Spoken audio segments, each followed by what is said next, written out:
Yo, hello everyone. It's Emer here, and honestly, I've disappeared. I haven't really been playing the first Descendant, but as we know, yesterday was the new update, and honestly, Daya, Gley buffs, new story brought me back to the game, and I've been really enjoying it. Farming again and just playing the game overall. I think it's a very well done update. I haven't fully gotten to play with Daya yet, as I don't have her, but honestly, I saw the Gley buffs, and I was more interested in that. So I came up with this build for the module Blood and Iron. Now let's talk about the downsides of this build because honestly, it is really fun, but it has one big downside.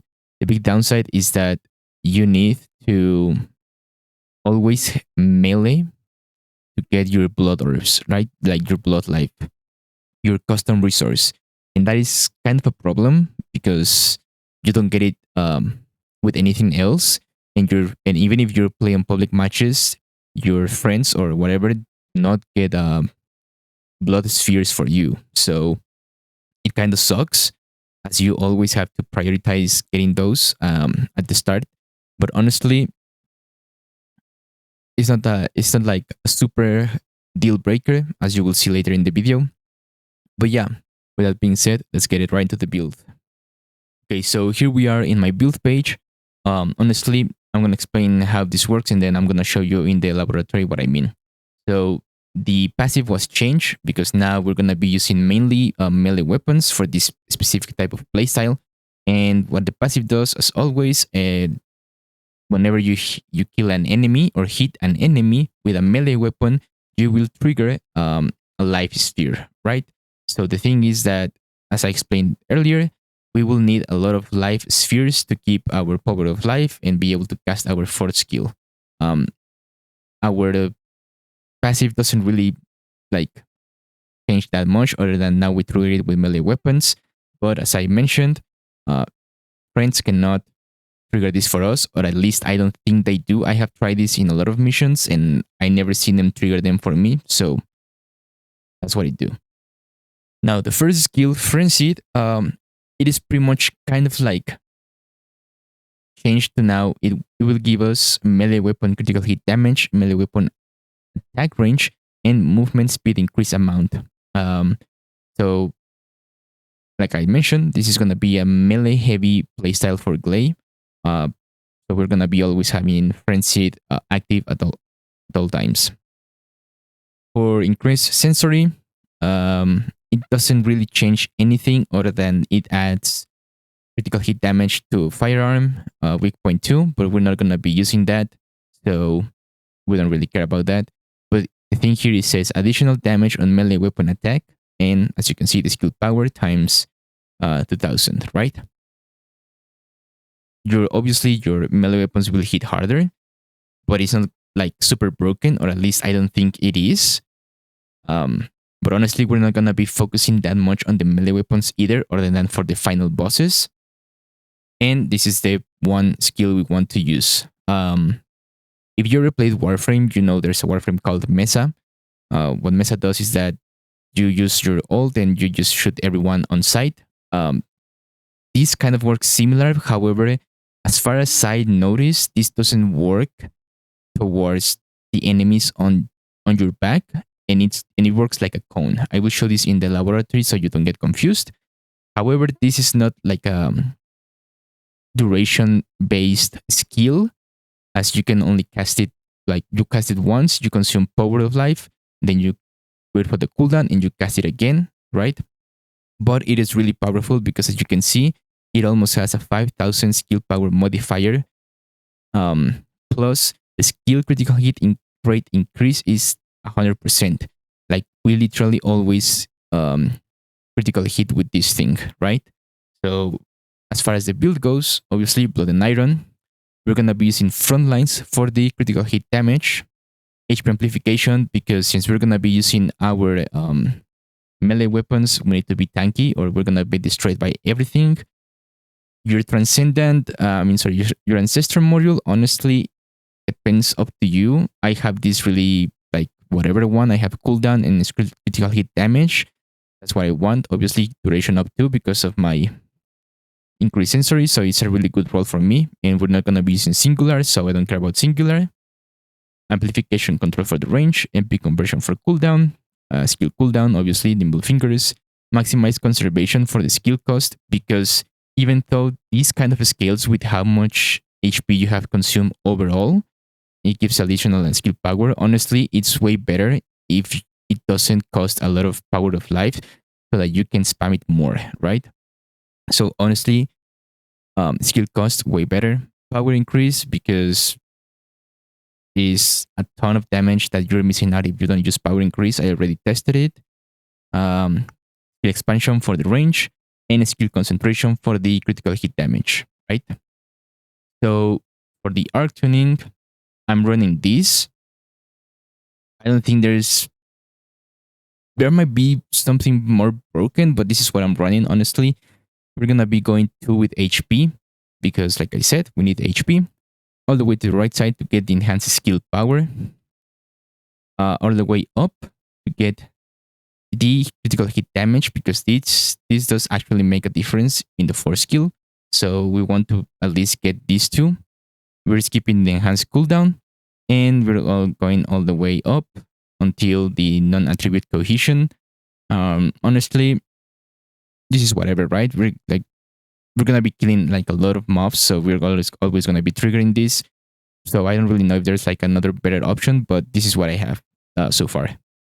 So for the weapons, this is the Hypernova is gonna be our first main weapon to use, because honestly, the special attack where you group enemies is really handy to get the life spheres.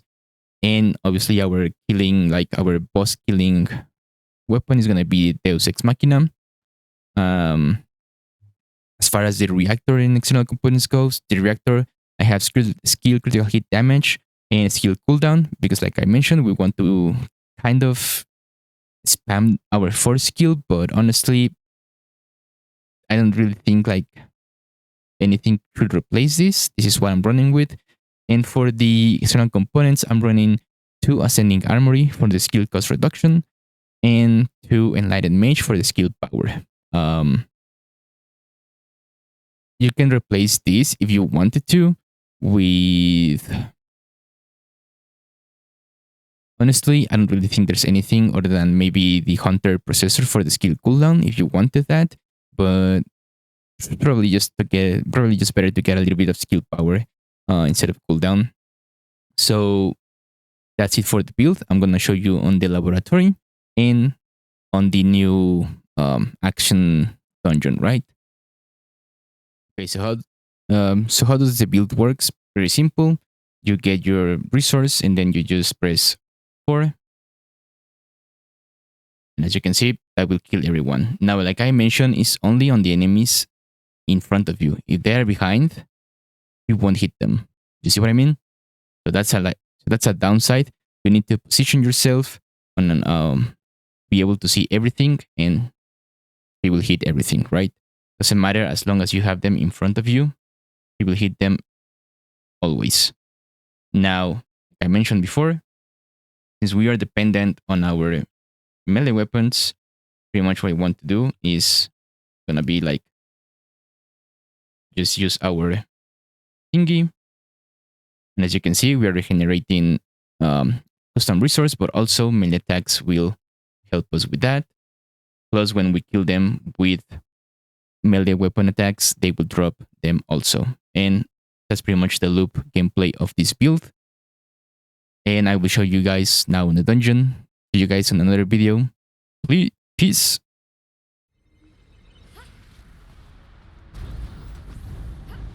Initiating the underwater base search operation, Descendant.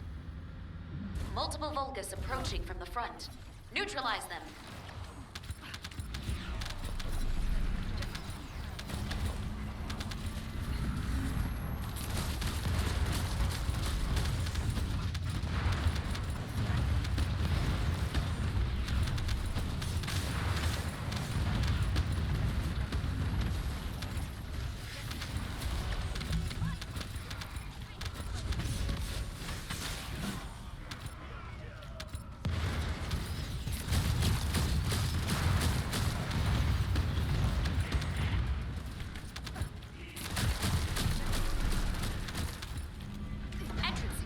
disarmed. Descendant, proceed inside.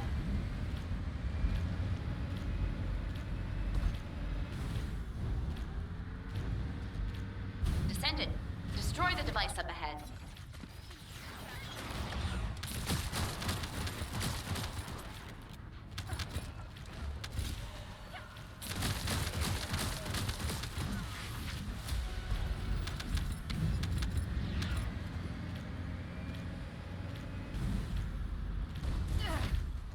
It's all over.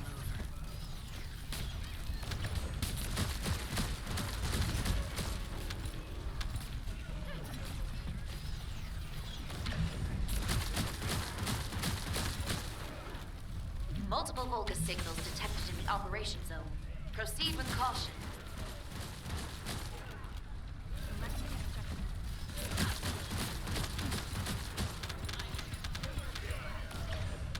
Objective confirmed.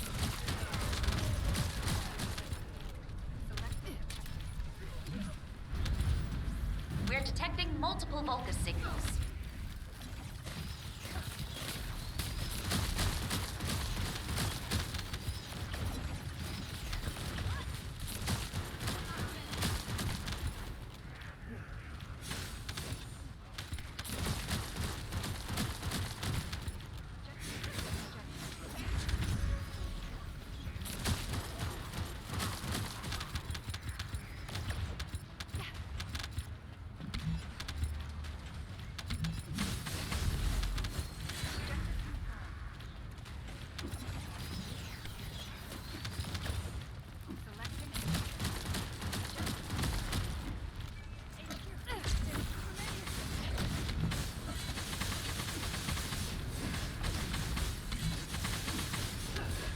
You need to use your hover bike from here on out.